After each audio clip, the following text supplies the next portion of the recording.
લખાણ ખોટું હોય ને, લખાણ રાઇટિંગ, તો એને સુધારી શકાય.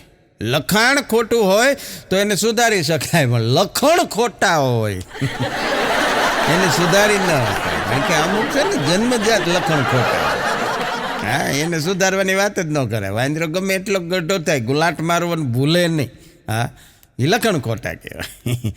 નથી એક પતિએ ને પત્નીને કીધું એ કે ઓલી છોકરી છે ને મારી સામે હસીને જોવે છે.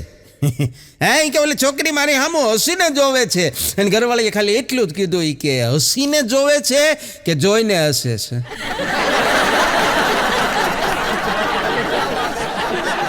હમણાં એક શિક્ષકને ઘરેથી ફોન આવ્યો. 15મી ઓગસ્ટ હતી, સાહેબ ધ્વજવંદન કરવા માટે નિશાળમાં ગયેલા. રાષ્ટ્રીય ફરજ છે, બધાએ બજાવવી જોઈએ, નૈતિક ફરજ સમજીને. સાહેબ તો ગયા જ હતા નિશાળમાં, એને તો ફરજિયાત જવું પડે. એટલે 10 વાગે ફોન આવ્યો એના ઘરેથી મેડમનો. હા, એ કે ધ્વજવંદન પતી ગયું હોય, ધ્વજ ફરકાવી દીધો હોય તો જલ્દી ઘરે આવી જાઓ, કપડાં ને વાસણ બે બાકી છે, કારણ કે દેશ આઝાદ થયો છે, તમે નહીં. ઘરે કેટલાય કામ પડ્યા છે. એક બેન એના પતિને કહેતા હતા એ કે ઓફિસેથી આવો ને તો બાજુવાળી રમીલાને 7 વાગે સાંજે એના ઘરે તમે મળતા આવજો. એટલે એના પતિ કીધું કે બાજુવાળી રમીલાને હું મળતો આવું એવું મને તું કહે છો? એ કે હા, હું કહું છું. ઓ, હું એને મળું એમાં તને કોઈ વાંધો નથી કે, પણ મને શું વાંધો હોય? મેં જ એને કીધું છે કે તમારે સાંજે 7 વાગે તને મળવા માટે આવશે. પણ શું કામ? કે મેં એને કીધું છે કે તમારે કોઈ બેન નથી, એટલે આ રક્ષાબંધન ઉપર એ તમને રાખડી બાંધશે એટલે મળવાનું. બોલો કે હું નથી જવાનો. એક છોકરો કહેતો હતો એ કે પપ્પા મમ્મીને રજા આપી દો. એ કે આ મમ્મીને રજા આપી દો, કે છૂટી કરી દો. પણ એના પપ્પા કે શું કામ? કે જ્યારે હોય ત્યારે મારી ઉપર ખીજા કરે છે, કારણ વગરની. કે આમથી ખાટી જ થયા કરે. એને પપ્પાએ કીધું સહન કરતા શીખ બેટા, હું 25 વર્ષથી સહન કરું છું, તોય શીખ, ભાગ પડાય, બાકી એ નહીં સુધરે. અગો મને કહેતો હતો, મને કે ભાઈ ધીરે ધીરે લોકો પોતાની સંસ્કૃતિ ભૂલી રહ્યા હોય એવું લાગે, નહીં? મેં કીધું હા, પશ્ચિમનો આ બધો વાયરો વાયો છે એટલે કદાચ એવું બને. મને કે એ નથી વાત કરતો. મેં કીધું તો મને કે આપણી સંસ્કૃતિ ધીરે ધીરે લોકો ભૂલી રહ્યા હોય એવું લાગે છે. મેં કીધું કેમ? મને કે કાલે હું એક લગ્નમાં ગયો તો એક ફુવા રીસાયા વગર આટા મારતા હતા. બોલો, એને રિહાવું ન જોઈએ? તો ખરેખર સાહેબ જીવન છે ને એ મીઠા જેવું હોવું જોઈએ. મીઠું છે ને, નમક, સોલ્ટ. જીવન મીઠા જેવું હોવું જોઈએ, એટલા માટે કે નો તમને એના વગરે ચાલે અને નો કોઈ વધારે વાપરી શકે. બે વસ્તુ, નો મીઠા વગર હાલે અને નો એને વધારે નાખી શકાય. જેટલી માત્રામાં જોઈ એટલું જ વાપરવું પડે. હા, મીઠું શબ્દ છે મીઠું નામ, પણ સ્વાદમાં ખારું છે. હા, ખારું હોવા છતાં એને મીઠું કહેવું પડે. શું કામ? કે એ મોટા માણસનું સંતાન છે. મીઠું છે ને એ દરિયાનું સંતાન છે. મોટા માણસના દીકરા ખારા હોય તો મીઠા કહેવા પડે. હા, આપણી આજુબાજુમાં આવા ઘણા નમૂના છે. હોય મોટા માણસના દીકરા એટલે પછી એને આપણે ભાઈ કહેવા પડે. બાકી આપણે પૂછો કાંઈ ગયા તાર બાપુજી, તો કે દે હોય નહીં કાંઈ. પણ મોટા માણસના છે એટલે એને મીઠા કહેવા પડે. હા, કારણ કે દરિયાનું સંતાન છે. હા, ગમે ત્યાં જાઓ અત્યારે સાહેબ ચર્ચા છે ને પત્નીની છે. તમે ગમે ત્યાં જાઓ ચર્ચા છે એ પત્નીની છે, કારણ કે કોઈ લાવવા માટે રડે છે, કોઈ લાવીને રડે છે.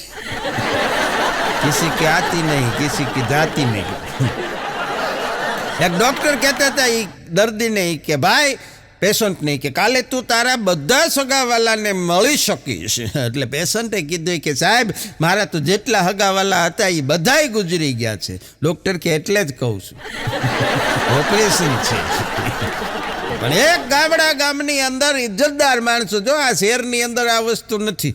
હા, શહેરની અંદર આ બધી વસ્તુ છે ને લુપ્ત થતી જાય. સામે કોણ ફ્લેટમાં રહેતું હોય એ ખબર ન હોય, આ કોઈની સાથે એટલા બધા સંબંધો ગાઢ ન હોય, પણ ગામડાની અંદર હજી આ બધી વસ્તુ છે ને જળવાઈ રહી છે. હા, માણસ બીમાર પડે એટલે 50 જણા 100 જણા એની ખબર કાઢવા માટે આવે. હા, સિટીની અંદર તો ખબર જ ન હોય બાજુમાં શું થઈ રહ્યું છે, કારણ કે બધાની પર્સનલ અને પ્રાઇવેટ લાઈફ આવું જીવન થઈ ગયું છે.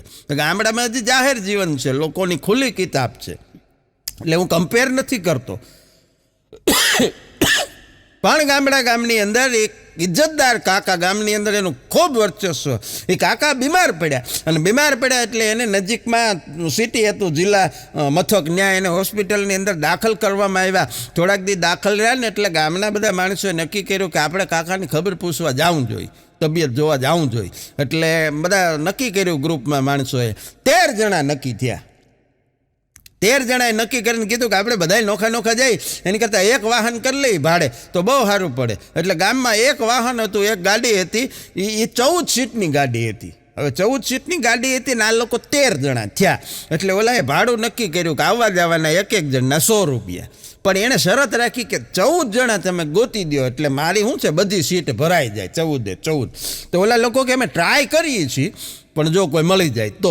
એટલે 13 જણા હતા, એ 13 જ રહ્યા. ઘણી મહેનત કરી પણ એકેય પેસેન્જર વધ્યો નહીં. એટલે આ બધાએ અને ગાડીવાળાએ નક્કી કર્યું સર્વાનુમતે કે હાલો હવે 13 જણા નીકળી જાય. અને એમાં બરોબર 13 જણા નીકળવા માટે હજી ગાડીવાળાએ ગાડીનો સેલફ માર્યો અને ત્યાં એ ગામનો એક એવો છોકરો જે પનોતી તરીકે ઓળખાય, જ્યાં જઈને ભૂખા કાઢી નાખે, એ આમથી દોડતો શ્વાસ ભર્યો આવીને કે ઊભી રાખો.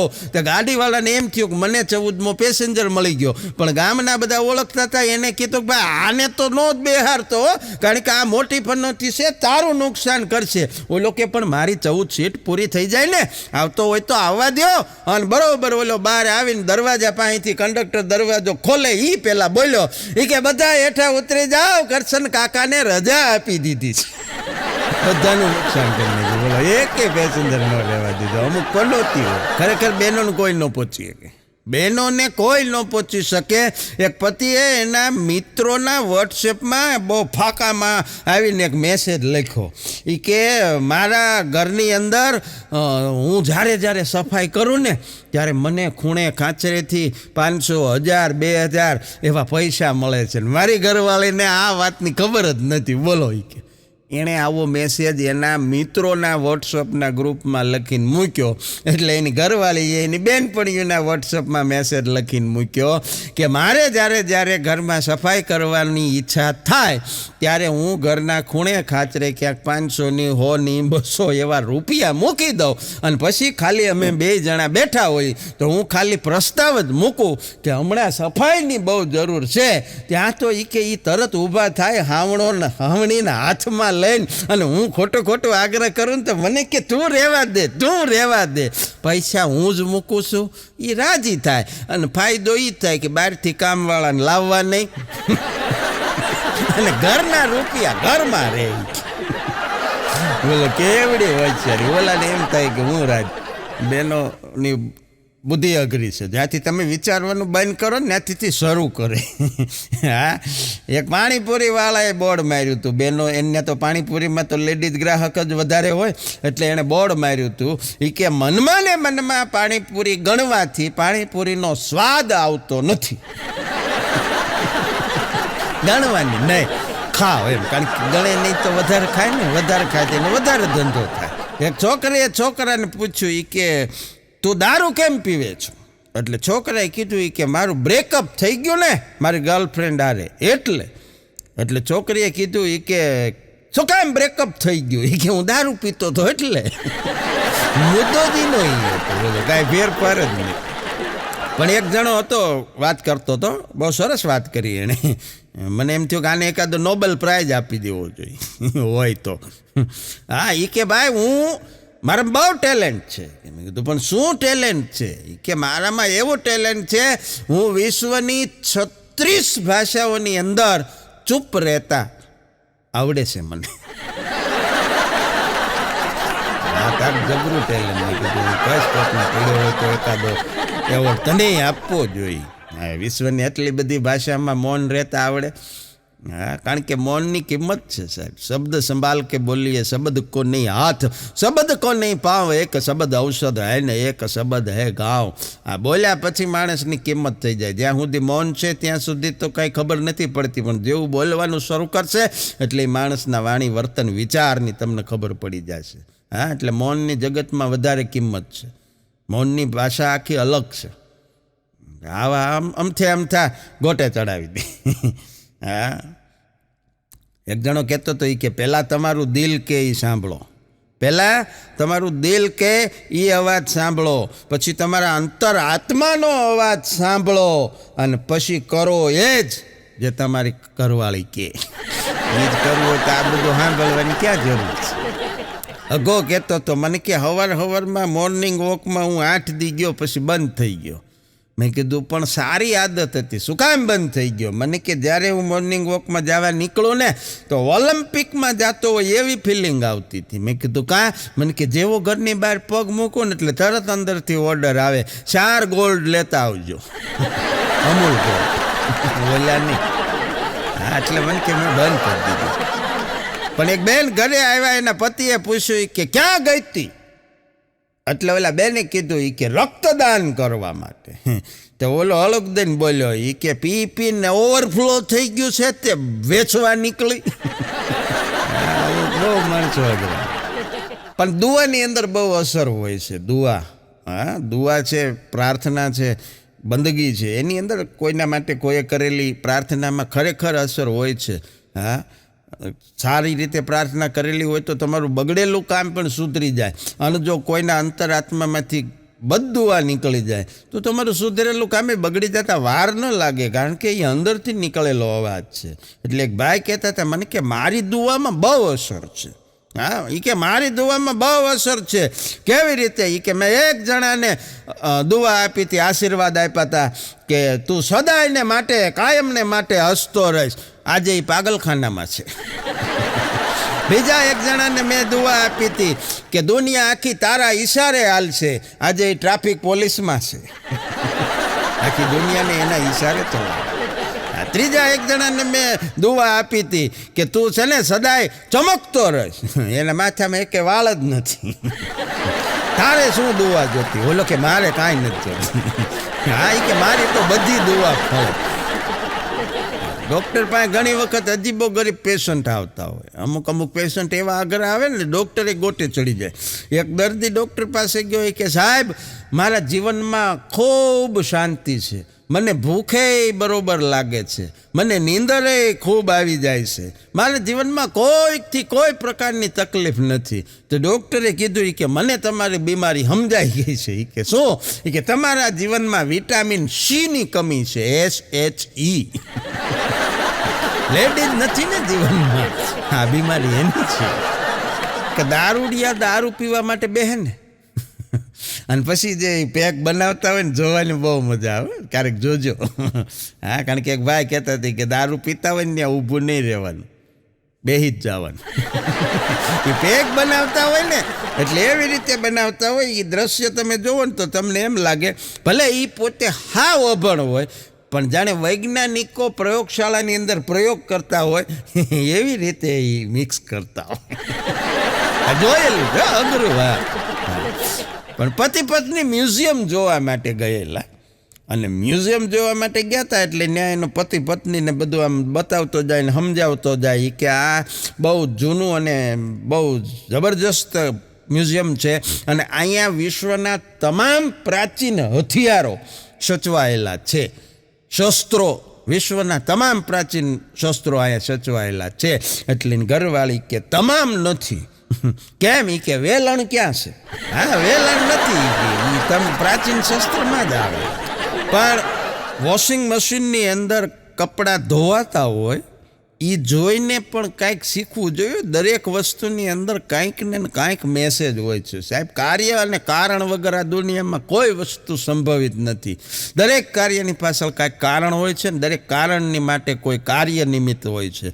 વોશિંગ મશીનમાં ફરતા કપડાને ધોવાતા કપડાને જોયા પછી વિચાર એ આવે કે જે ચક્કરમાં પડે ને એની ધોલાઈ થાય ને થાય.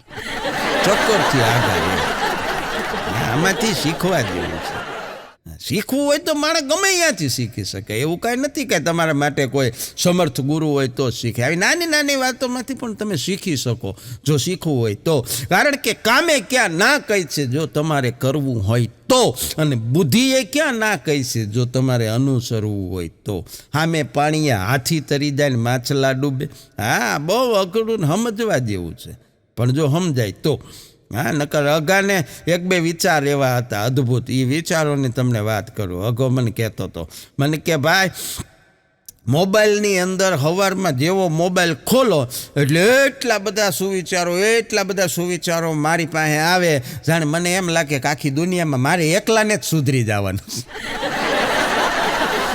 તારે એકને ન હતો બધા ના આવતા નહીં, આ તો મને કે વિચાર આવે હું મારે એકને જ સુધરવાનું હોય છે, એટલા બધા મને કે સુવિચારો આવે. એ તો વાત સાચી છે. પણ એક દી મને કહેતો તો, મને કે મેં બહુ સેડ પોસ્ટ ભેગી કરી રાખી છે, બધી દુઃખી પોસ્ટો મેં ભેગી કરી રાખી છે એટલી બધી, બસ હવે કોક દગો દે એટલી જ વાર છે. એની વાત હું લેવા જોઈએ છે મૂકવા માંડ. પણ એક જગ્યાએ જાહેરાત આવી, પત્નીએ જાહેરાત વાંચી અને કીધું કે પત્નીને વશમાં કરવા માટે સંપર્ક કરો બંગાળી બાબા, આવી છાપામાં જાહેરાત એક ભાઈએ વાંચ્યો એટલે તરત એની અંદર મોબાઈલ નંબર આપેલો. એ ભાઈએ તરત ફોન કર્યો, હલો. એટલે સામે છેડીથી કોઈ લેડીઝનો અવાજ આવ્યો કે બંગાળી બાબા છે? એ કે શું કામ હતું? કે મારે પત્નીને વશમાં કરવા માટે એની પાસે વાત કરવી હતી. એટલે એ હામા છેડે હતી ને પત્નીએ કીધું કે હું એની પત્ની છું અને એ કપડાં ધોવા માટે બેઠા છે, થોડી વાર પછી તમને જવાબ આપશે. બોલે કે હવે ફોન નથી કર્યો. પણ મોટિવેશનલ સ્પીકરો રાયડું પાડીને થાકી ગયા. હા, મોટિવેશનલ સ્પીકરો છે ને દુનિયાના તમામ અવાજ કરી રાયડું પાડીને થાકી ગયા કે તમારે જીવનની અંદર પોઝિટિવિટી રાખવી જોઈએ, જીવનમાં હકારાત્મકતા હોવી જોઈએ. નકારાત્મકતા છે એને જીવનમાંથી દૂર કરો અને હકારાત્મક રીતે જીવન જીવો, પોઝિટિવ બનો. આવી રાયડું પાડીને એ થાકી ગયા. અને વાત સાચી છે, જીવનમાં પોઝિટિવિટી હોવી જ જોઈએ, હકારાત્મકતા હોવી જોઈએ. પણ અમુક છે ને નંગ જન્મજાત નકારાત્મક વિચારવાળા હોય. ગમે એવું એની આગળ વાત કરો એની પાસે નેગેટિવ પોઈન્ટ જ હોય, એની પાસે કોઈ દી સારી વાત ન હોય. હા, એક જગ્યાએ 3 જણા ભેગા થયા. એમાંથી 2 જણા બિચારા સારા અને હકારાત્મક વિચારધારાવાળા હતા. એક હતો એ નેગેટિવ નકારાત્મકતા વાળો. એટલે 2 જણા જે હકારાત્મક વાળા હતા ને એ 2 વારાફરતી આની હારે વાત કરવાનું શરૂ કર્યું. પહેલાં એ કીધું કે મિત્રો ફાઇનલી મેં ગાડી બુક કરાવી દીધી. ત્યાં ઓલો તરત નંગ હતો એ બોલ્યો, એ કે શું ફાયદો, 6 મહિને તો ડિલિવરી મળે. પાણી ફેરવી નાખ્યું. ઓલા એ ફરીને ટ્રાય કરી કે મિત્રો ફાઇનલી મારું એંગેજમેન્ટ નક્કી થઈ ગયું. ઓલો કે શું ફાયદો, છૂટાછેડા કેટલા થાય છે? ઓલામાંથી વળી એકે કીધું મિત્રો ફાઇનલી મને એક કંપનીમાં સારામાં સારી જોબ મળી ગઈ. તે આવડો આખે શું ફાયદો, કંપનીઓ ધડાધડ બંધ થાય છે. વળી ઓલો એક જણો કે મિત્રો કેવું સરસ મજાનું આજે ખુશનુમા વાતાવરણ છે. ઓલો કે શું ફાયદો, ગ્લોબલ વોર્મિંગ કેટલું બધું છે, ગ્લેશિયરો પીગળે છે. છેલ્લે ઓલા 2માંથી એક જણાએ કીધું મિત્રો મારા ભાઈના ઘરે બાબાનો જન્મ થયો. ઓલો કે શું ફાયદો, ભગવાન આપે ને અવડા આપે. અને ક્યાં મૂછુંવાળા જોતા છે. પણ ચૂપચાપ બેસો. આ વાક્ય તમને બાલ મંદિર પછી સીધું લગ્ન પછી સાંભળવા મળે. એક છોકરો રડતો હતો એટલે એને પપ્પાએ કીધું કે ચાલો રજા શું કામ રોવે છો? એટલે છોકરાએ કીધું કે 20 રૂપિયા આપો તો કહું. એને પપ્પાએ તરત 20ની નોટ કાઢીને આપી. એ કે બોલ હવે શું કામ રોતો હતો? એ કે 20 રૂપિયા જોતા હતા એટલે. બાપુજીને ગોટે ચડાવી. પણ ભારતની અંદર, ઇન્ડિયાની અંદર બિસ્કિટ બનાવનારી કંપની અનેક, ભારતમાં બિસ્કિટ બનાવનારી કંપનીઓ અનેક, પણ ફેમસ કંપની 2, એક મેરીગોલ્ડ અને એક પાર્લેજી. બેયના બિસ્કિટમાં તકલીફી કે એક કપમાં જાતું નથી અને એક જાય છે એ પાછું આવતું નથી. બિસ્કિટ અઘરા. પણ પતિએ પત્નીને કીધું એ કે સાંભળ, એ કે શું? એ કે હું માની લે કે કદાચ ક્યાંક ખોવાઈ જાવ તો એ બેન કે તો હું તો છાપામાં જાહેરાત છપાવું. એનો પતિ કે ઓહો તું કેટલી સારી છો, પછી તું એમાં નીચે શું લખાવે? એની પત્ની કે હું નીચે એમ લખાવું, તમે જ્યાં હો ત્યાં ખુશ રહો.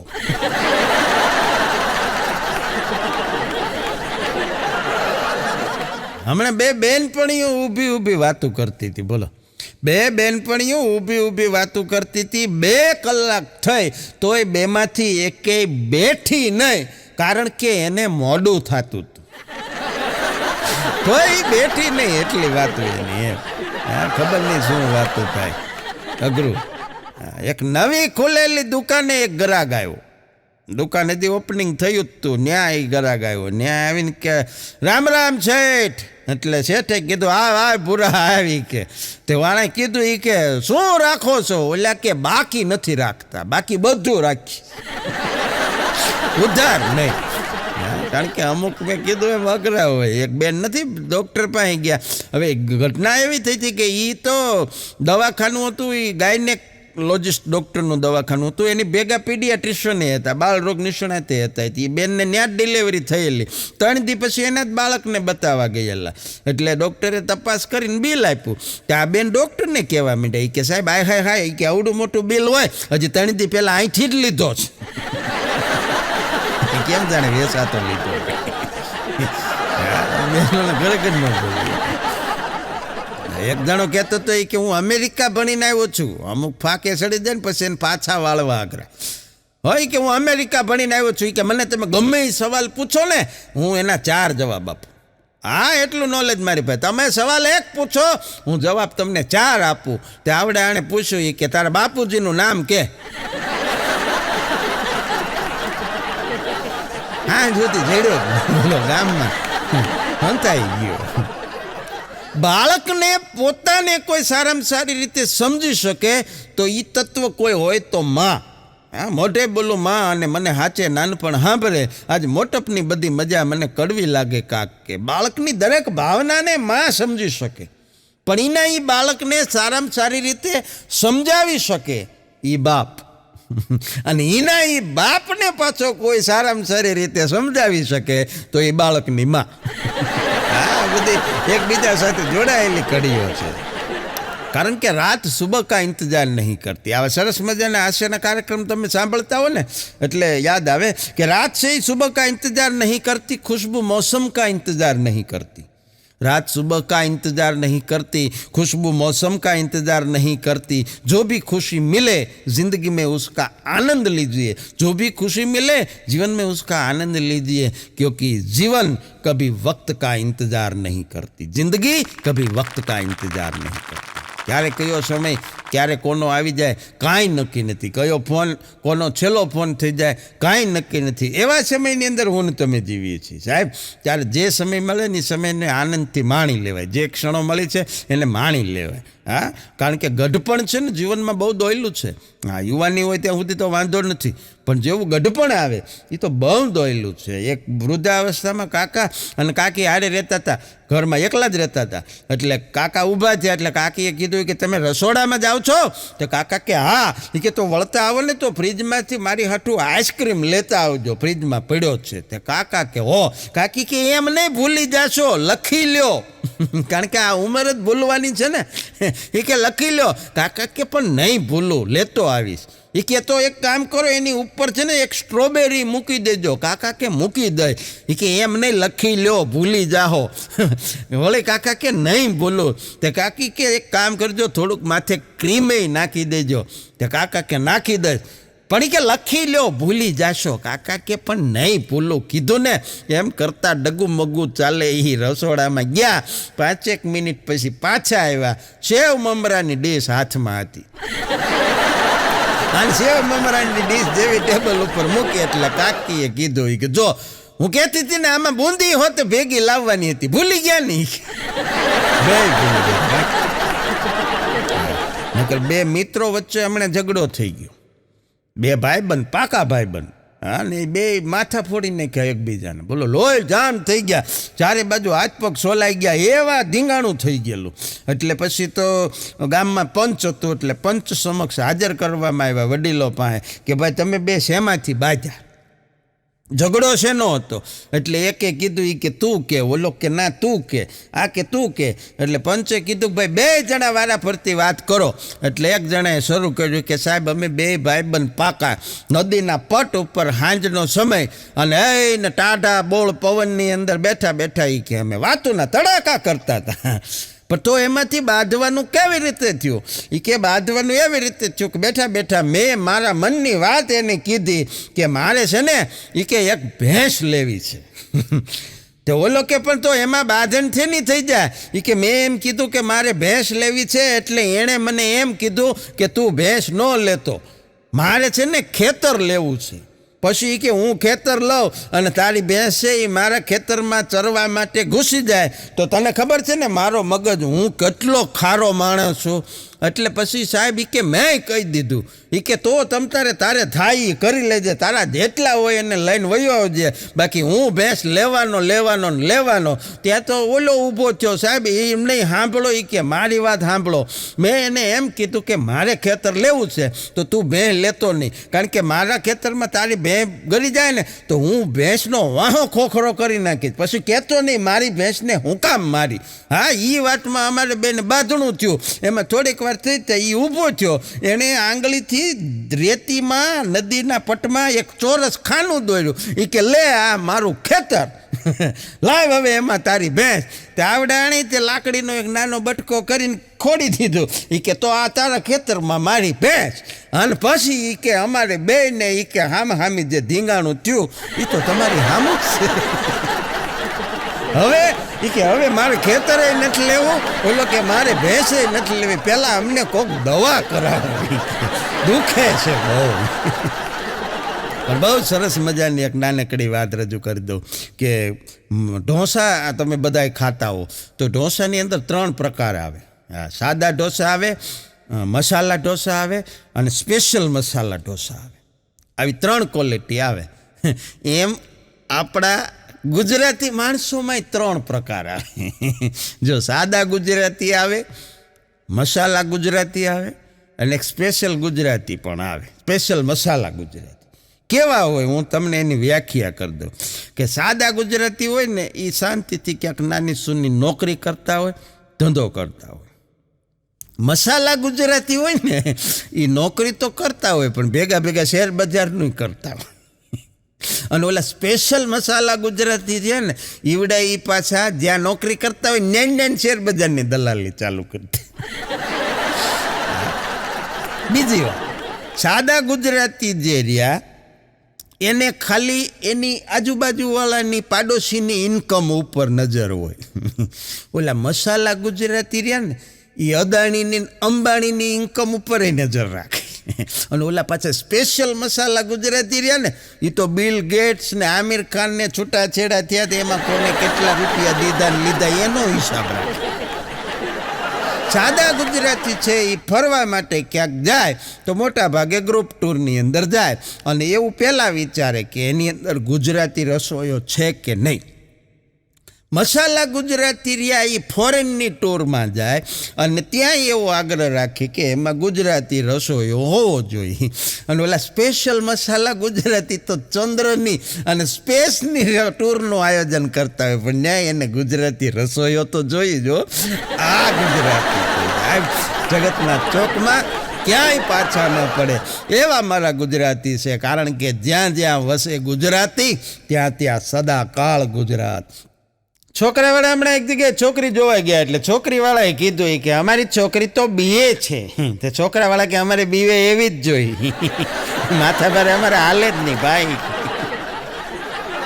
ઓલા તો BA કહેતા હતા, આવડા કે BA એવી જ જોઈ. એક આધેડ ઉંમરના ભાઈ હમણાં ડૉક્ટર પાસે ગયા, ડૉક્ટર પાસે જઈને કીધું એણે કે સાહેબ મારા માથામાંથી વાળ બહુ ખરે છે એના માટે કાંઈક આપો. તે ડૉક્ટરે ખાલી ડબ્બી આપી. કે આમાં ભેગા કરજો, હવે બીજું થાય શું. હા એટલે હાસ્યની વાતો બહુ બધું જ્યાં દ્રષ્ટિ કરો ત્યાંથી મળી જાય. હા, એક મમ્મી એમણે છોકરાને ખીજાતા હતા કે સોફા છે એ બેસવા માટે છે, સોફા હોવા માટે નથી. છોકરાએ કીધું મમ્મી કે ચંપલ પહેરવા માટે છે, એ કે મારવા હાટું નથી. આપણને એમ થાય ખીજા હોય તો ધ્યાન રાખવું પડે. પણ એક બેને એના પતિને કીધું કે આમ જો કે હાંભળ્યું કે શું કે તમારા બર્થડે માટે મેં સરસ મજાના કે 3 જોડી કપડાં લીધા છે. બોલો કે એમ કે હા બહુ મસ્ત આમ તમે જોવો ને તો તમને એમ થઈ જાય કે વાહ કે તો બતાય કે તો ઉભા રહ્યો હમણાં હું પહેરીને આવું. લે કઈ ખબર પડી એની આટું લીધા બર્થડે ભલે ને તમારો. પણ ખરેખર પત્નીઓ છે ને એ બહુ ભોળી હોય છે. પત્નીઓ છે એ બહુ ભોળી હોય છે. એક બેન હમણાં કહેતા હતા કે હું તમને ક્યારની પૂછું છું, એના પતિને કહેતા હતા કે હું તમને ક્યારની પૂછું છું તમારા જીવનની સૌથી મોટામાં મોટી સમસ્યા કઈ, તો તમે ક્યારના મારી સામું જ જોવો છો. કહેતા કાંઈ નથી કે મોઢામાંથી બોલતા નથી. ક્યાંથી બોલો,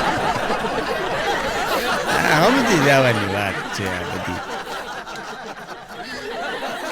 પણ કાર્યક્રમની શરૂઆતમાં એક બે નાની નાની સરસ મજાની શાયરી તમારા માટે. આશા રાખું આપ સૌને ગમશે. સુગ્ન શ્રોતા માટે વાહ વાહ કરજો, વચમાં વાહ વાહ એમ બોલજો. હા કે કલ मैंने रास्ते में उस लड़के को पीटते देखा, कल मैंने रास्ते में उस लड़के को पीटते देखा, जिसका स्टेटस था हम वहां खड़े होते हैं जहां मैटर बड़े होते हैं. બાપુજીએ ધોઈ નાખ્યો, મોટી મેટરમાં મજા આવી હોય તો બીજી નાખી દઈએ, એમાં શું થઈ ગયું. वो इश्क में कमाल कर बैठी, वो इश्क में कमाल कर बैठी, लिख कर I love you send to all कर बैठी. જેટલા નંબર હતા બધામાં મેસેજ ગયો.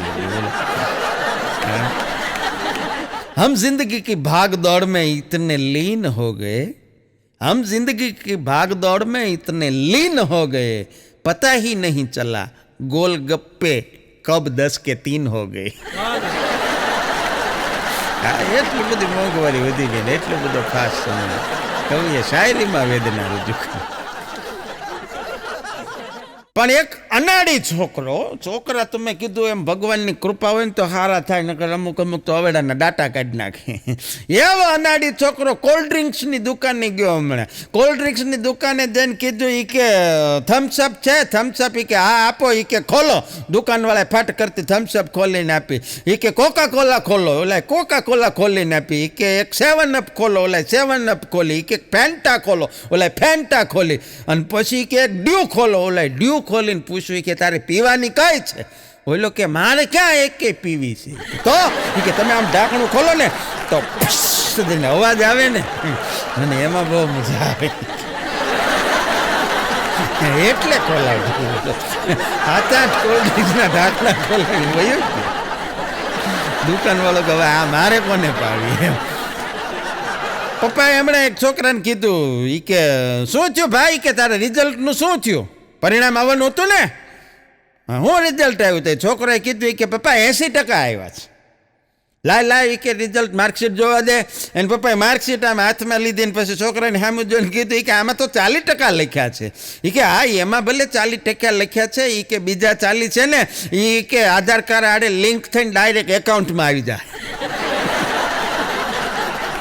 અત્યારે આમાં 40 જ આપ્યા છે, 40 કે એકાઉન્ટમાં આવી જાય. એટલે રેલવેમાં હમણાં એક જણાને ઇન્ટરવ્યૂ હતું રેલવેમાં. એટલે ઇન્ટરવ્યૂ લેનાર જે હતા ને એને પ્રશ્ન કર્યો ઓલા ઇન્ટરવ્યૂ આપનારને કે માની લો કે તમે કે ડ્યુટી ઉપર છો અને એક જ ટ્રેક ઉપર 2 ટ્રેન ભેગી થઈ જાય તો તમે શું કરો? એટલે આવો પ્રશ્ન કર્યો એટલે આપવાવાળાએ બહુ સરસ જવાબ આપ્યો કે સાહેબ એક ટ્રેક ઉપર જ્યારે 2 ટ્રેનો ભેગી થઈ જાય તો હું એને તરત રેડ સિગ્નલ બતાવું, લાલ લાઇટ કરું. એટલે ઇન્ટરવ્યૂ લેનારે કીધું કે માની લો કે લાલ લાઇટ ન હોય તો તો હું કે બેટરી બતાવું, એને ટોર્ચથી લાઇટ કરીને બતાવું. ઓલો કે માની લો કે ટોર્ચે નથી તો તો હું લાલ કલરનું કપડું, લાલ કલરનો શર્ટ છે એ આમ આડો રાખી ઝંડી રાખીને એને ફરકાવું કે રોકી જાઓ, થોભી જાઓ. કે માની લો કે લાલ કલરનો શર્ટે તમને ન મળે તો તો હું મારા મામાના દીકરા રાજુને બોલાવી લઉં. એટલે ઇન્ટરવ્યૂ વાળાએ પૂછ્યું કે તમારા મામાનો દીકરો રાજુ આમાં શું કરે? કે એ કાંઈ કરે નહીં, પણ એણે કોઈ દી 2 ટ્રેનું ભટકાય નહીં જોયું નથી એટલે જોવા મારા મામાનો દીકરો રાજુ ભલે આનંદ કરે, તારે ભટકાડવી જ છે, પછી મારે શું કરવું એમ. હા, અમુક માણસો આપણને પાછા જ ન પડે એમ. પણ અગલો મને કહેતો તો, મને કે ધર્મભાઈ કે આ ફિલ્મમાં જે કે ઓલા ઓશિકા આવે ઓલા પીલો ઈ ક્યાં મળે? મેં કીધું ઈ તાર શું કરવા? મને કે ઈ આ કે ગીતમાં ઓલા હીરો હિરોઈન બાંધે ને તો ઈ કે આમ ઓશિકું તૂટી જાય ને પછી આખા ઘરમાં નકરો રૂ રૂ રૂ ઉડે. મેં કીધું હા ઈ એવા આવે. મને કે મારે ઈ લાવવું, મારી બાઈ કે કાલે મને એક છૂટું ઓશિકું માર્યું, મને કે ઢીમણું થઈ ગયું. આપણા ઓશિકા એવા હોય. મને કે આવું ક્યાંક મળતું હોય ને તો લઈ લો. પણ મને એક દી બહુ સરસ મજાની વાત કરી. મને કે હું જમવા બધે જાઉં ધરમભાઈ, કે લગ્નની સિઝનમાં જમવા આપણે બધે જવાનું, પણ એક જગ્યાએ હું અત્યાર સુધીમાં કોઈ દી નથી ગયો. મેં કીધું ક્યાં? મને કે એક ભાઈ નો ખૂણામાં ઈ કે ટેબલ લઈને બેઠા હોય ચોપડામાં, ઈ કે પેનથી કાંઈક લખતા હોય, ત્યાં હું કોઈ દી ન જાઉં. મેં કીધું સાંડલા લખે ભૂરા, ત્યાં જવું જોઈએ, જેમાં પછી ત્યાં જવાનું ફરજિયાત હોય. મને કે ના, ત્યાં હું કોઈ દી નથી. મેં કીધું એમને ઝપટ મારીને જ વયો આવે એમ કહેવાય. પણ બધી ભાષાઓ જે છે, હા, કોઈ ભાષાની ટીકા નથી, કોઈ ભાષાના વખાણ નથી, પણ ઉર્દુ ભાષા આમ મને ગમે બહુ.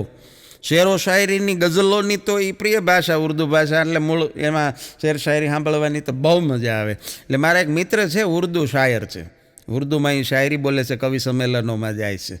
તો એક દી હવારમાં મારે વળી એને ફોન થઈ ગયો. એટલે મૂળ હું તો આમ વિવેકી ભાષા એમ ઉર્દુ ભાષા. હવારમાં મેં વળી એને ફોન કર્યો, અને ફોન કરીને મેં કીધું શું કરો છો મિત્ર? એટલે એણે ઉર્દુ શાયરીમાં જવાબ આપ્યો મને. મને કે અભી મેં બડી શિદ્દત से, अभी मैं बड़ी शिद्दत से इज्जतो इज्मत की डोर को बेपना उलझनों की गिरफ्त से आजाद करने की कश्मकश में हूं. મેં કીધું કાંઈ સમજાણું નહીં. મને કે લેંઘાની નાડીમાં ગાંઠ વળી ગઈ છે, એ ખોલવાનો પ્રયત્ન કર્યો છે. એને બોલે એની ભાષામાં સમજાયું, સીધે સીધું કહી દો ને. પણ પત્ની પતિને કહેતો તો એ કે સાંભળો, એ કે શું? એ કે બાજુવાળી પિંકી છે ને, એને ગણિતમાં 100માંથી 99 માર્ક્સ આવ્યા. હે, એ કે મેથ્સમાં 100માંથી 99 આવ્યા. ત્યારે એ ભાઈ કીધું કે તો એક માર્ક ક્યાં ગયો? એ કે એ આપણા બાબાને આવ્યો, ગુગુને, એને એક જ આવ્યો. પણ બહુ સાચી વાત એ છે કે ફાસ્ટ ફૂડ ખાવાથી માણસ ફાસ્ટ નથી થઈ જતો. ફાસ્ટ ફૂડ ખાવાથી માણસ ફાસ્ટ નથી થઈ જતો. સ્માર્ટફોન રાખવાથી કોઈ સ્માર્ટ નથી થઈ જતું. પણ લૂઝ મોશન થઈ જાય લૂઝ થઈ જાય, એમાં ના નહીં. એટલે ટૂંકમાં કહેવાનો નથી કે આવી આખરી ગરમીમાં ખાવામાં ધ્યાન રાખવું, ખાસ કરીને લગ્ન પ્રસંગમાં ઝપટ ઓછી બોલાવે. પણ મજાની વાત એ છે કે બૈરા છે ને, બૈરા એ ક્યારેય પોતાના પતિની બેનની હામું પ્રેમથી જોશે નહીં. બૈરા ક્યારેય પોતાના પતિની બેન હામું પ્રેમથી નહીં જોવે, અને પુરુષ હંમેશા પોતાની પત્નીની બેન હામું પ્રેમથી જોશે. એ મૂળ મોટા મનનો સવાલ છે, દિલ મોટા હોય, બીજું મન મોટા હોવા જોઈએ. અમુક તપાસા સ્ટેટસ રાખે, સ્ટેટસમાં એવું લખ્યું ઢૂંઢને से तो भगवान भी मिल जाते हैं, ઢૂંઢને से तो भगवान भी मिल जाते हैं. હવે ઈવડાઈને ટીવી ચાલુ કરે તો રિમોટ ન જડતું હોય ઘરમાં. અને અમુક વસ્તુ તો કોને ખબર, આપણા ઘરમાં માર્કિંગ કર્યા જેવી છે, એ ખોવાવા હાટું જ લાવ્યા હોય આપણે. દાખલા તરીકે નખ કાપવા હોય ને તો જ નેલ કટર ન જડે, માથું દુખે તો જ બામની શીશી ન જડે, એના હાટું પાછું શીર્ષાસન કરવું પડે, તો એ કબાટની હેઠેથી ખબર પડે. રિમોટની વાત આવી એટલે મને યાદ આવ્યું હમણાં વળી, બહુ સાચી વાત છે. રિમોટની વાત આવી એટલે યાદ કરાવી દઉં કે દુનિયામાં તમામ જગ્યાએ સિસ્ટમ એવી છે કે જે સારામાં સારું કામ કરે ને લોકો એની પીઠ થપથપાવે. એક રિમોટ જ એવું છે જે કામ કરતું બંધ થાય ને તઈ જ માણસ પસાડે, તઈ જ એની પીઠ થપથપાવે. ભાઈએ કીધું તો એને અગલાએ જ તેને છોકરાને કીધું, એ કે રિમોટ આપ, તો ઓલો એને બા ઓ સામું જોયા કરે. એ કે રિમોટ દે, ઓલો એને મમ્મી સામું જ જોયા કરે. એટલે અગાએ કીધું કે મારું નહીં, ટીવીનું.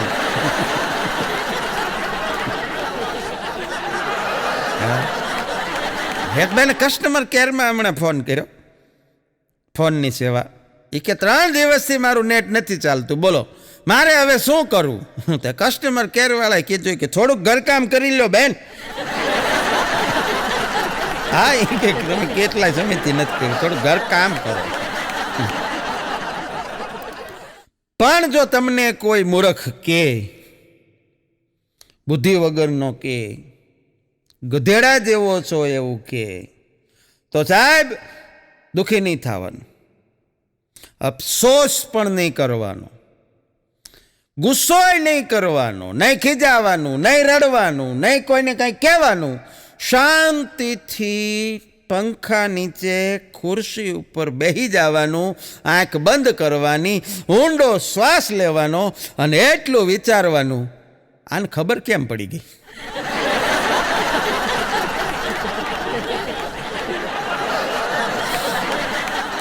પણ જેમ જેમ સાહેબ માણસની આગળ રૂપિયા વધતા ગયા ને, જેમ જેમ માણસની આગળ રૂપિયા વધતા ગયા એમ એની શૂન્યતા વધતી ગઈ. કારણ કે એકની પાછળ એક મીંડું એટલે 10, 2 શૂન્ય એટલે 100, 3 શૂન્ય એટલે 1000, 4 શૂન્ય એટલે 10,000 ને પછી તો લાખ ને કરોડ ને જેમ જેમ રૂપિયા વધતા જાય એમ શૂન્યતા વધતી જાય છે. એટલે આપણા જે પૂર્વજો હતા ને, આપણા વડવા જે હતા, એ બધા સાહેબ ગાંડા નહોતા. એણે સમજી વિચારી અને શૂન્યતા ન આવે માણસના જીવનમાં. એટલે તમે જુઓ, કોકને પૈસા દેવાના હોય આશીર્વાદ રૂપે, ભેટ સ્વરૂપે, ચાંદલા સ્વરૂપે, તો 11 રૂપિયા, 21 રૂપિયા, 51 રૂપિયા, 1100, 1000 ને 1 લાખ ને 1000, 1 લાખ ને 11,000 આવા આંકડા લખતા. પાછળ મીંડું ન આવવું જોઈએ, જેથી કરીને તમારા સંબંધોમાં શૂન્યતા ન આવે. આવો એની પાછળનો હેતુ હતો. હા, અને બીજી વાત એ છે કે તમે અંગ્રેજીમાં ચેક લખો સાહેબ, 1 લાખ રૂપિયાનો ચેક લખો તો અંગ્રેજીમાં એટલું જ લખાય કે 1 lakhs ઓનલી. અને ગુજરાતીમાં ચેક લખો મારીને તમારી માતૃભાષામાં એમ લખાય, ભલે 11,000નો જ હોય પણ લખાય એવું શબ્દોમાં કે અંકે રૂપિયા 11,000 પૂરા. હા, કેવી મજા છે. જો ઓલા લાખ હોય તોય ઓનલી, ફક્ત 1 લાખ, અને આ 11,000 હોય તો અંકે રૂપિયા 11,000 પૂરા. આ ભાષાની મજા છે. આ પૂર્વજો આપણું બધું ગણિતના આ બધાની પાછળ બહુ સરસ મજાના લોજિક હતા. હા, પણ એક અંગ્રેજ હમણાં ભારત આવ્યો હતો, ત્યાંથી અહીંયા ભારતની બધી બિઝનેસ ને બધું મુલાકાતે. એટલે ફરતો ફરતો એક કંપનીમાં ગયો, નાની કંપની હતી પણ કંપનીનું સંચાલન જે કરતા હતા એ જૈન શ્રાવક હતા, વાણિયા. મને ગમે બહુ. હા, અગમ બુદ્ધિ વાણિયા અને પાછળ બુદ્ધિ બ્રહ્મ, તરક બુદ્ધિ તણકલો ગુંજતો મારે ગમે. એની બુદ્ધિ છે ને એ એક ડગલું આગળ વિચાર કરે. ઓલો ભાઈ ન્યા ગયો, ન્યા જઈને એને પૂછ્યું, કંપની જોઈ આખી બધું, આ મેનેજર એને પૂછ્યું કે બહુ સરસ સંચાલન કરો છો તમે, અને એનું સંચાલન સારું જ હોય. પછી ફરતા ફરતા એણે એક સવાલ પૂછ્યો કે તમારી કંપનીના કર્મચારીઓ સમયસર કામ ઉપર આવે એના માટે તમે કાંઈ વિચાર્યું છે? એના માટે તમે શું વ્યવસ્થા કરી છે? અને ત્યારે એ જૈન મેનેજરે એટલો જવાબ આપ્યો કે મારી કંપનીમાં 30 જણા કામ કરે છે, મેં પાર્કિંગ બનાવ્યું છે 29નું. જે મોડો પડે એને 100 રૂપિયા પાર્કિંગના આપવાના, પછી એને બીજે ગાડી પાર્ક કરવા દેવાની. એટલે બધા એકબીજાથી મોડા ન પડાય, હરીફાઈમાં ટાઈમસર આવી જાય. વાહ ભાઈ વાહ. આમ તો એક શબ્દ છે એડજસ્ટમેન્ટ. એડજસ્ટમેન્ટ શબ્દ છે એ મૂળ સાયકોલોજીનો શબ્દ છે, મનોવિજ્ઞાનનો શબ્દ. ગુજરાતીમાં એનો અર્થ થાય સાયુજ્ય, એકબીજાની સાથે એડજસ્ટ થઈ જવું, ગોઠવાઈ જવું, ટૂંકમાં ભળી જવું. એ બહુ મજાનો શબ્દ છે. અને આ શબ્દ છે ને, જેમ દૂધમાં હાકર ભળી જાય એમ ગોઠવાઈ જવાની વાત છે. પણ એ એડજસ્ટમેન્ટ કરવામાં જેણે એડજસ્ટમેન્ટ કરી લીધું ને સાહેબ, એને જીવનમાં કોઈ તકલીફ નથી. અને જે એડજસ્ટમેન્ટ નથી કરી શક્યા જિંદગીમાં, એ કાયમ માટે હેરાન થાય છે. હા, મને એ ન ફાવે તો મર, બીજું. હા, આ નથી કરી શક્યા એડજસ્ટમેન્ટ, એની વાત છે. પણ બેસ્ટ ઉદાહરણ એડજસ્ટમેન્ટનું તમારે લેવું હોય તો અથાણું. હા, તમે જુઓ, કેરીનો સ્વભાવ છે એ ખાટો, ગોળનો સ્વભાવ છે એ ગળ્યો, મરચાનો સ્વભાવ છે એ તીખો, હા, મીઠાનો સ્વભાવ છે એ ખારો. આ બધાના જુદા જુદા સ્વભાવ છે, પણ અથાણાની માલિપા ભળે એટલે બધાનો સ્વભાવ રૂડો. આ એડજસ્ટમેન્ટ છે. ક્યાં આમાં ક્યાં બીજા મોટા ઉદાહરણો આપવાની જરૂર છે? મોટી ફિલોસોફીની કાંઈ જરૂર જ નથી. નાની નાની વાતોમાંથી જીવન જીવવાની સાહેબ વાતો મળી જાય છે. પણ એડજસ્ટમેન્ટ કરતા આવડી જવું જોઈએ, એ મહત્વનું છે. બાકી આ ચહેરા ઉપરની કરચલીઓ જે રહી ને એ કાંઈ ગડપણની નિશાની નથી. આ ચહેરા ઉપરની કરચલીઓ એ કાંઈ ગડપણની નિશાની નથી, પણ પરિવાર અને ગમતા લોકો પાછળ ખર્ચાયેલા સમયની રસીદના હસ્તાક્ષર. માણસે પોતાના પરિવાર માટે, પોતાના ગમતા સભ્યો માટે જે સમય ખર્ચો છે ને એની રસીદના હસ્તાક્ષર છે. એમ નામ ગઢા નથી થઈ ગયા. બાકી જીવનમાં સારું પાત્ર મળી જાય ને તો જીવન જીવવાની મજા આવે. હા બોલો, જીવનમાં જો યોગ્ય પાત્ર મળી જાય ને તો તમારા માટે રોજ વેલેન્ટાઇન ડે. હા, જો સારું અને યોગ્ય પાત્ર મળી જાય જીવનમાં તો રોજ વેલેન્ટાઇન ડે. જો આળસુ પાત્ર મળી જાય તો રોજ લેબર ડે. હા, એ તમારી પાસે મજૂરી કરાવે. બોલો. હા, અને એનાથી આગળ જો અપરિપક્વ પાત્ર મળી જાય તો રોજ ચાઇલ્ડ ડે. જો પરિપક્વ પાત્ર મળી જાય તો રોજ મધર્સ ડે. હા, અને જો પાત્ર મળે જ નહીં તો રોજ ઇન્ડિપેન્ડન્સ ડે. પંછી બનું ઉડતી ફિરું મસ્ત ગગન મેં, આજ મેં આઝાદ હું. હા, આઝાદ. એટલે પાત્રો કેવું મળે છે એની ઉપર આધાર છે ટૂંકમાં. એમ અપરિપક્વ મળે એટલે ચાઇલ્ડ ડે એવું મેં કીધું. તો ઘણાને એમ થાય કે એ કેવી રીતે? તો ઉદાહરણ સાથે સમજાવવું કે અપરિપક્વ પાત્ર જીવનમાં મળી જાય તો તમારે રોજ બાલ દિન ઉજવવાનો. ઘેરે બાલ દિન, હા, ચાઇલ્ડ ડે. એની વાતો જ એવી હોય. લ્યો, એ પાછા એમ કે મારી યાર વાતું નથી કરતા. પણ તારી યાર વાતું શું કરવી? એક બેન પૂછતા હતા એના પતિને ગાડીમાં. એ કે આપણે આ ગાડીમાં એસી ચલાવીએ છીએ તો એનું બિલ કે ઘેરે આવે કે તમારી ઓફિસે આવે? લે, ખરો આનંદ. આ ચાઇલ્ડ ડે, આ પરિપક્વ પાત્રની નિશાની છે. પણ હમણાં એક ઘૂઘી એને જ ઘૂઘુને મારી નાખ્યો. એટલે એક બેને એના પતિનું ખૂન કરી નાખ્યું, હત્યા કરી નાખી. બોલો. અને પછી કોર્ટે એની સજા સંભળાવી, અદાલતે એને આજીવન કેદ. અને ત્યારે એ બાઈને કોર્ટમાં ઊભી ઊભી કહેતી હતી કે નામદાર કાંઈક દયા કરો, હું તો વિધવા છું. લે, અમે ક્યાં કીધું તું તો વિધવા થા? હા, તે હાથે નાથે પતાવી દીધો. પછી આવી દયામાં. પણ હમણાં એક રિસેપ્શન હતું એક જગ્યાએ, અને રિસેપ્શનમાં એક ભાઈ ગયા. સાંભળજો, બહુ મજા આવશે. એ ભાઈ રિસેપ્શનમાં જેવા પાર્ટી પ્લોટમાં અંદર એન્ટર થયા એટલે ગરદણીઓ બધા સૂટ બૂટ પહેરીને હવે તેવી સિસ્ટમ સ્વાગત કરવા માટે, વેલકમ કરવા માટે ઊભા હોય. ઓલા ભાઈ જઈને મેળ્યા એટલે આ લોકો જે હતા એ બધાએ કીધું કે આવો આવો પધારો. પછી કે લે, કેમ તમે એકલા જ આવ્યા, ભાભીને ન લાવ્યા? એટલે ઓલા ભાઈ કીધું તું કે પણ કાર્ડમાં તો એક જ જણનું લખ્યું હતું. એટલે આવડાણે કીધું એ કે બને જ નહીં સાહેબ, કાર્ડમાં એક જણ, કાંઈક કોકની ભૂલ થઈ હશે. બાકી ભલામણા અમારે ઘરે પ્રસંગ હોય ને તમે એકલા થોડા હોય, સજોડે જ આવવાનું હોય. તો ઓલાએ કીધું એ કે હા, મને લાગ્યું કે આ કોક લખવાવાળાની ભૂલ થઈ હશે, બાકી મને એકલાને ન તેડાવે. એ લાવ્યો જ છું, એ બહાર ઊભી જ છે, લ્યો હું એને લેતો. એટલે બોલો, એ તૈયારી સાથે જ ગયેલો. હવે આ કપલ કયા ગામનું હતું અને આ આગ્રહ કરવાવાળા કયા ગામના હતા એનું નામમાં નથી દેવું. કયા સિટીના હતા એ મારે કહેવાની જરૂર નથી. પણ અગર જો તમારું ખાવા પીવામાં કોઈ નાટક નથી, જે મળે એ ખાઈ લ્યો છો, ખાવા પીવામાં કોઈ નાટક નથી, પહેરવા ઓઢવાની તમને બહુ કાંઈ પડી નથી, કોક કદાચ બે શબ્દ કહી જાય તો સાંભળી પણ લ્યો છો, મોઢું લાલ રાખીને તમે હસતા પણ શીખી ગયા છો, તો નક્કી તમારા લગ્ન થયાને 25 વર્ષ થઈ ગયા છે. Silver jubilee. આવું બધું સિલ્વર જ્યુબિલી એ પોગો ને ત્યારે થાય. પણ અગલો મને કે આ તમે આવી બધી વાતો કરો છો અને જો દાંપત્ય જીવન આટલું બધું મને કે અઘરું હોય તો મને એ નથી સમજાતું કે લોકો આ એનિવર્સરી એટલી બધી ધૂમધામથી કેમ ઉજવે છે. મેં કીધું એ સંશોધનનો વિષય છે. હા, આમ કદાચ આખું વર્ષ ગમે એવા ઝઘડા હોય, ગમે એવા બાતતા હોય, પણ એનિવર્સરી તો ધામધૂમથી ઉજવે. એવા ફોટા મૂકે.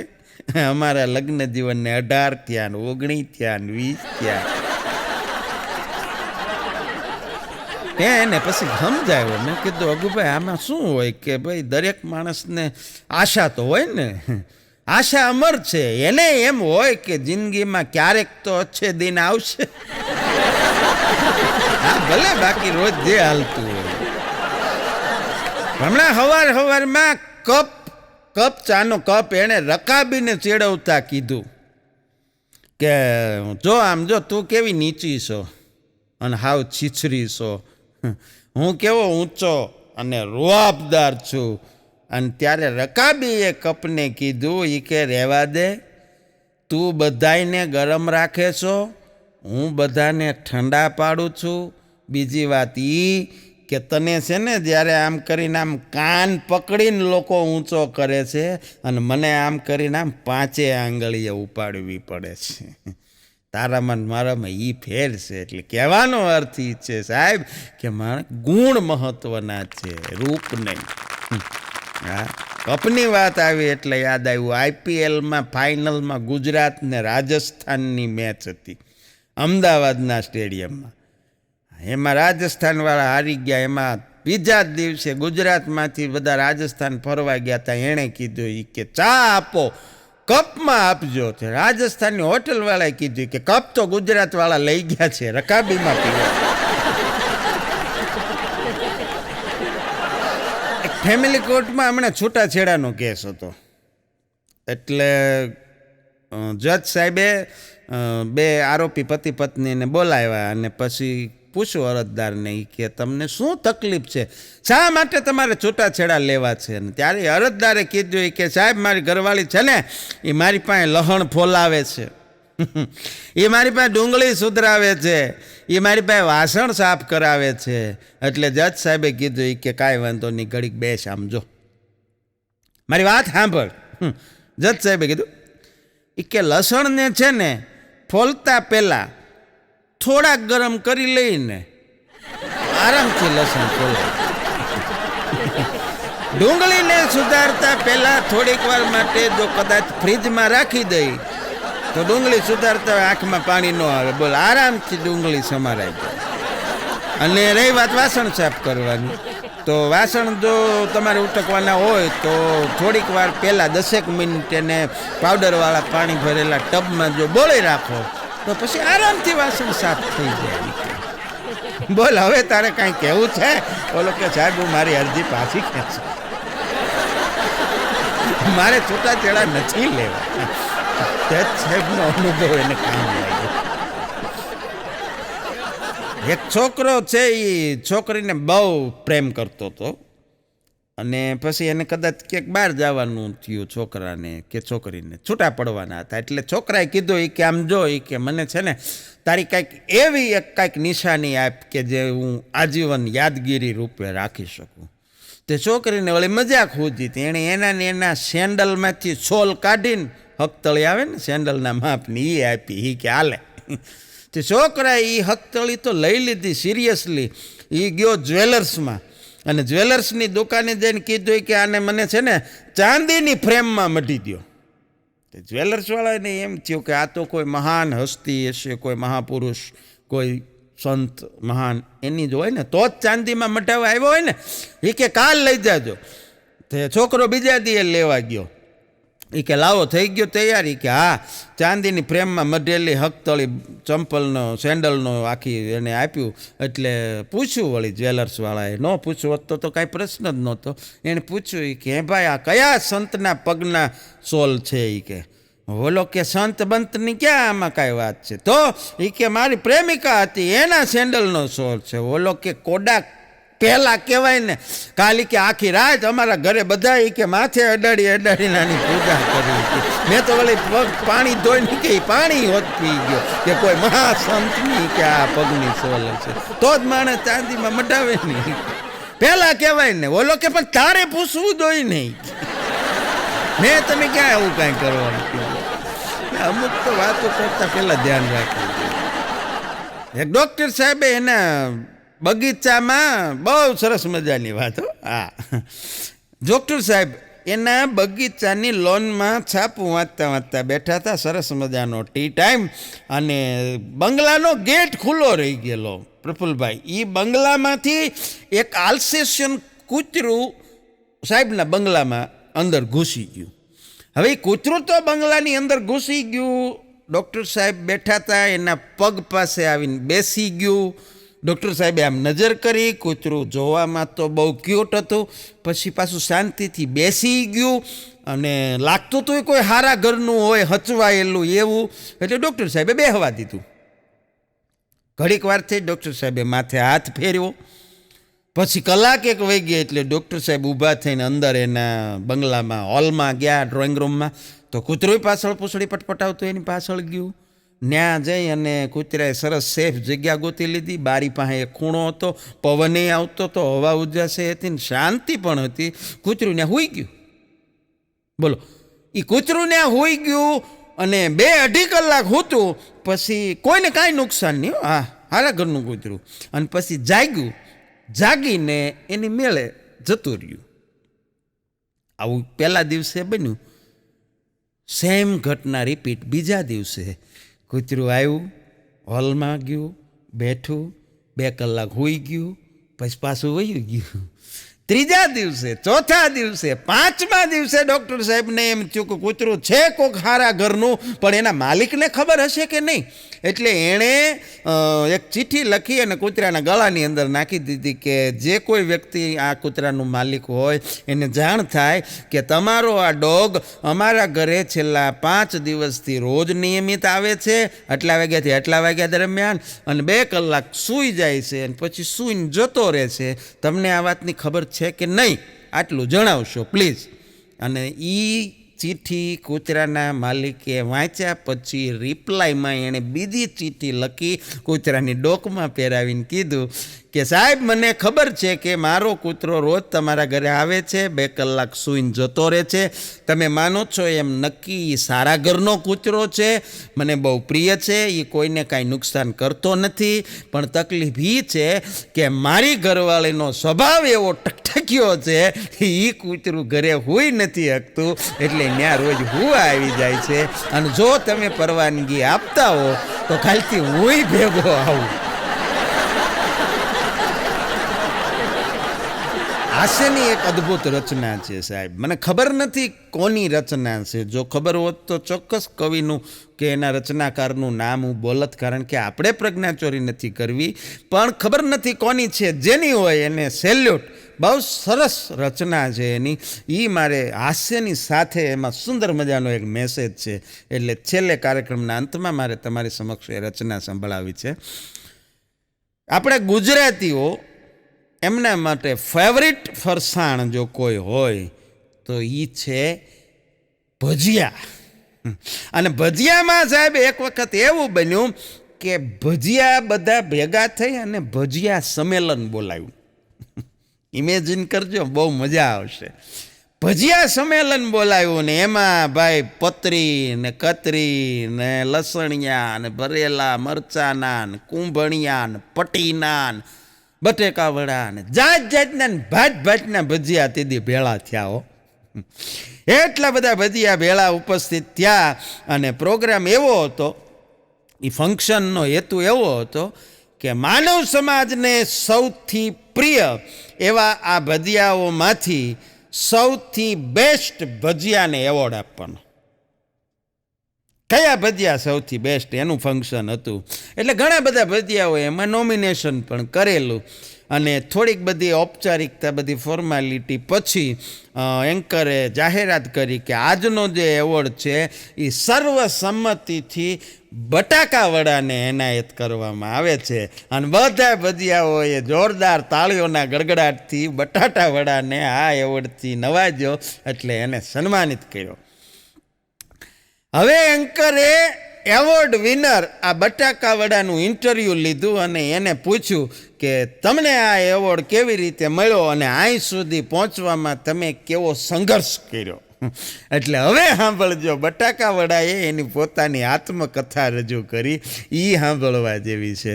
અને એ બટાકા વડાએ પોતાના ઘેઘોર અવાજમાં પોતાની આત્મકથા રજૂ કરતા કીધું, સૌપ્રથમ તો આદરણીય દરેક ભજીયા સમાજને મારા નમસ્કાર. માનવ સમાજના દરેક વર્ગમાં લોકપ્રિયતા મેળવવા માટે મેં અમારા શરીરના કણે ખણનું બલિદાન આપ્યું છે. મારો જન્મ છે એ બટાકા વડા સ્વરૂપે થયો. બીજા શાકભાજીની જેમ હું પણ મારા ભાઈ બાંડુઓની સાથે ખેતરમાં ઉગ્યો એને કોણ પૂગ્યો. અને પછી એક દિવસ અમને અમારા ખેતરના માલિકે અમને અમારા મળથી વિખૂટા કર્યા, અમને કોથળામાં ભરવામાં આવ્યા. ત્યાંથી અમને એક રિક્ષા મારફતે માર્કેટિંગ યાર્ડમાં મોકલવામાં આવ્યા. માર્કેટિંગ યાર્ડમાંથી પછી અમે શાકભાજીવાળાની દુકાને ગયા અને શાકભાજીવાળાની દુકાનેથી અમને ખૂબ સરસ મજાના ટોપલામાં અમારા બીજા શાકભાજી ભાઈ બહેનો સાથે શણગારીને મૂકવામાં આવ્યા. એક વ્યક્તિ પોતાની થેલી લઈને આવે છે અને અમને ત્યાંથી ખરીદી કરીને ઘરે લઈ જાય છે. ઘરે લઈ ગયા પછી એણે સૌ પ્રથમ તો અમને સારા પાણીથી ધોયા, પછી અમને એણે કુકરની માલિપા નાખ્યા અને પછી ગરમ ગરમ પાણીમાં અમને ગરમ ગરમ ગેસ ઉપર ચડાવ્યા, અમને બાફ્યા. અમે આખા શરીરે બફાઈ ગયા અને કૂણા પડી ગયા. પછી અમારી એણે છાલ ઉતારી નાખી. છાલ ઉતાર્યા પછી અમને એણે કથરોટની માલિપા લઈ અને અમારો છૂંદો કર્યો. એટલું નહીં, અમારી ઉપર એણે મરચાં, ધાણા જીરું, હળદર ને જાત જાતના મસાલા ભર્યા. એ મસાલા ભર્યા પછી એને અમને અમારા ગોળા વાળ્યા પછી અમને ચણાના લોટની માલિપા જબોળ્યા અને ચણાના લોટમાં જબોળ્યા પછી શરૂ થાય છે અમારા જીવનનો સૌથી દર્દનાક ભાગ. એણે અમને ઉકળતા તેલની અંદર તળ્યા. પછી અમારા ઐશ્વર્યવાન સ્વરૂપને પ્લેટની માલિપા પીરસવામાં આવ્યા, જે જોઈ અને માનવના મોઢામાંથી લાળ ટપકવા માંડે આવું ઐશ્વર્યવાન રૂપ અમે પામ્યા. આટલી કષ્ટ વેદના વેઠ્યા પછી અમે આ સ્ટેજ સુધી પહોંચ્યા છીએ. અને બધાએ તાળીઓના ગડગડાટથી વધાવી લીધા કે અહીં સુધી પહોંચવામાં અમારે કેટલી વેદના વેઠવી પડી. એ બટાકા વડાએ એના શબ્દોમાં વર્ણન કર્યું. અને સાહેબ, આ વાત એ માત્ર રમૂજ માટે છે, હસવા માટે છે, પણ આની પાછળ મેસેજ એ છે કે મારા ને તમારા જીવનમાં, મારા ને તમારા પરિવારમાં એક વ્યક્તિ પણ એવી હોય છે કે જેણે બીજા માટે પોતાની જાતને આવી રીતે કસી હોય છે, પોતાની જાતને આવી રીતે એણે બાળી હોય છે અને બીજાને સુખી કરવા માટે એ પોતે એટલો ઘસાયો હોય છે ને આપણને એ સંઘર્ષ વેઠી અને આ સ્ટેજ સુધી પહોંચાડ્યા હોય છે. એને લાખ કરોડ વંદન. અને છેલ્લે ખલીલ ધનતેજવી ગુજરાતી ભાષાના મૂર્ધન્ય સાહિત્યકારની એક સુંદર મજાની વાત, 2 શબ્દોમાં આ જે વાત કરી એને લાગુ પડે એવી કઈ આજના કાર્યક્રમને વિરામ આપશું કે અમે અમારી રીત પ્રમાણે રાતોને અજવાળી છે. અમે અમારી રીત પ્રમાણે રાતોને અજવાળી છે. તમે ઘરે દીવો સળગાવ્યો, અમે જાતને બાળી છે. તમે ઘરે દીવો સળગાવ્યો, અમે જાતને બાળી છે. ખૂબ ખૂબ ધન્યવાદ ગુજરાતની હાસ્યપ્રેમી જનતાને.